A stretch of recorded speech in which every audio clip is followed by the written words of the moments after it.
Bonjour à tous, bienvenue sur cette nouvelle vidéo.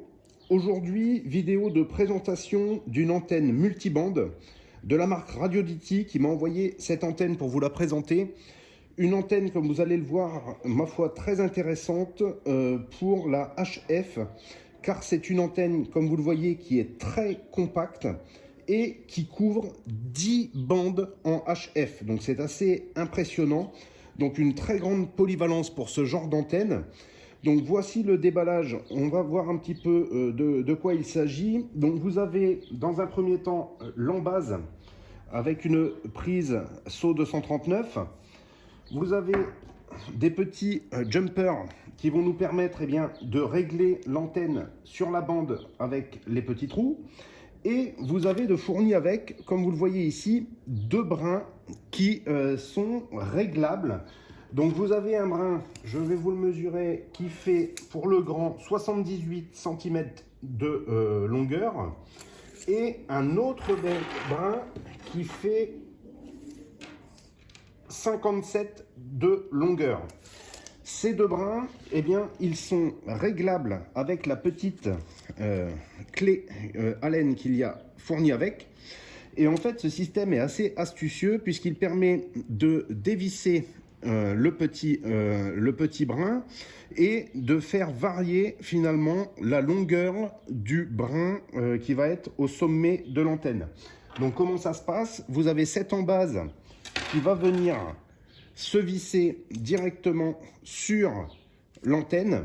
Antenne, comme vous le voyez, qui est de bonne construction. Cette embase va venir se visser.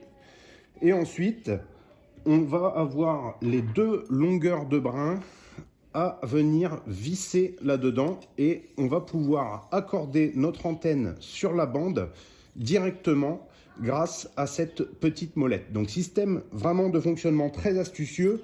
Antenne qui va nous permettre de faire du mobile pour les radios amateurs, mais également pour les SWL, faire de l'écoute sur les bandes radio amateurs et qui va également faire la transmission sur la bande CB 11 mètres. Voilà pour la présentation du matériel, la Radioditi HF008. On va passer maintenant au test sur le terrain. Pour que vous puissiez comprendre comment on accorde cette antenne sur les différentes bandes, il nous est fourni avec donc la notice, le petit papier que je vous ai fait voir tout à l'heure que j'ai plastifié, un tableau, mais je trouve que celui-ci que j'ai trouvé directement sur le site de Radioditi est plus clair, plus rapide à comprendre. Ici, vous avez les différentes fréquences sur la gauche, la bande. Donc si on prend comme exemple la bande des 40 mètres, vous allez avoir le jumper 1 et 2 à insérer. Puis il vous dit, et c'est ça qui est plus facile qu'il n'y a pas sur la fiche qui est fournie, le radian à utiliser. Donc en fait il y a les deux tailles, le S et le L. Donc il vous dit pour le 40 mètres d'utiliser le S, donc le petit radian, et sur la colonne de droite, de mesurer simplement, je pense que c'est plus simple de regarder cette colonne 31 cm. Donc ça c'est la colonne en fait qui nous indique simplement la longueur du brin qui dépasse après la petite vis de fixation. Donc je pense que c'est beaucoup plus simple de calculer comme ça. Donc en gros, pour le 40 mètres, il suffit de mettre le jumper 1 et 2, de prendre le petit brin et de mesurer 31 cm, de faire dépasser 31 cm du petit brin en fer. Et donc voilà, c'est très facile à lire et vous avez donc les accords sur les différentes bandes et les différentes fréquences associées.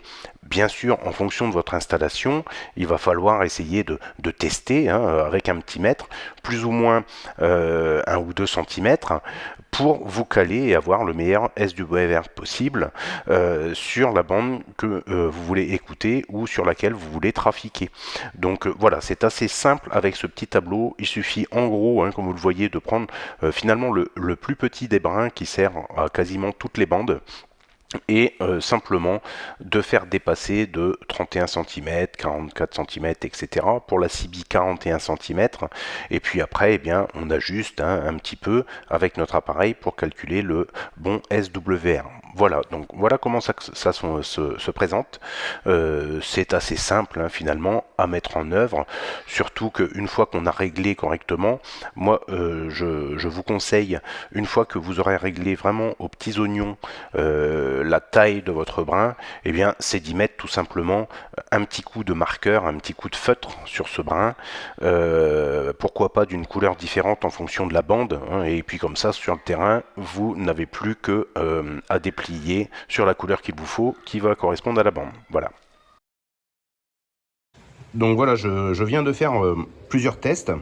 Donc j'ai testé l'antenne sur différentes fréquences à l'aide du Nano VNA.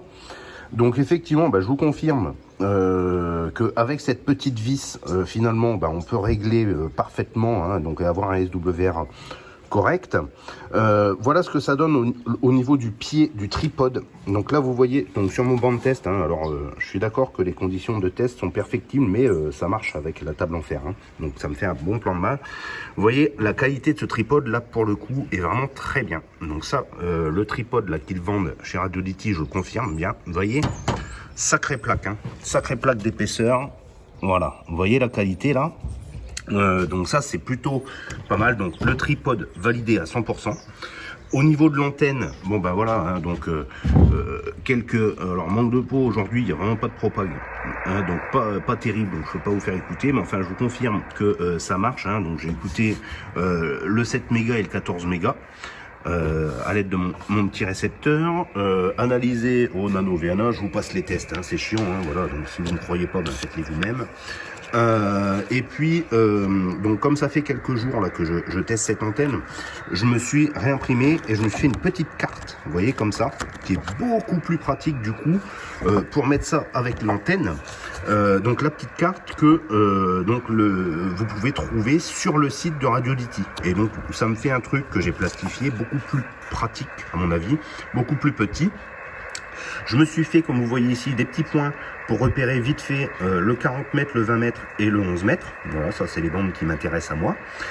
Et comme je vous le disais, en fait, comme vous voyez ici, vous voyez, visible length, donc ça, il nous parle de la taille de la partie visible au-dessus, donc uniquement, je vais prendre mon petit brin, ça va m'éviter mes gros doigts, voilà, de cette partie-là au-dessus. Donc là, du coup, c'est beaucoup plus pratique à mon avis. 31 cm, 44 cm, 41 cm, et finalement c'est toujours avec le petit brin, le S. Donc en fait vous n'avez besoin que d'un seul brin, le petit, que vous mettez à 31, 44 ou 41, et hop, vous allez avoir votre bande. Donc je vous conseille quand même, pour utiliser ce genre d'antenne, c'est d'avoir soit un TX avec un analyseur de SWR intégré. À mon avis, c'est le plus pratique, le mieux. Là, j'en avais pas sous la main, donc j'ai pris mon scanner, mais j'ai utilisé le Nano VNA. En tout cas, une antenne pas mal, vraiment pas mal. Au niveau de mon retour d'utilisation, ce que je peux vous dire sur ce type d'antenne, donc antenne connue, avec des petits jumpers comme ça, des petits cavaliers, c'est connu, il y a plein de marques qui font ça. C'est une antenne qui marche bien, mais cependant pour moi, pour ma part, je trouve que il y a des antennes, comme je vous avais déjà présenté également sur la chaîne, qui ont un système de fonctionnement à vis. Donc il suffit de dévisser pour faire coulisser le brin d'antenne et l'accorder sur la bande.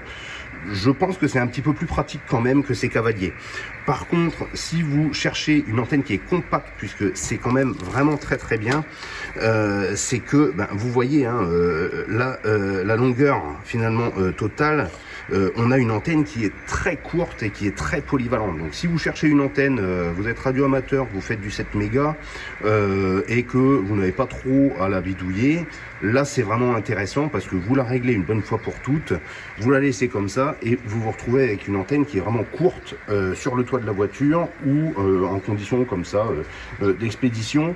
Donc voilà, une antenne intéressante que je voulais vous présenter. Merci à la marque Radiolity qui me permet de vous présenter ce genre de produits. Et je vous dis à bientôt pour de nouvelles vidéos, de nouvelles revues de matériel et du partage, les amis de la passion. Likez, abonnez-vous à la chaîne si ça vous a plu. Ciao!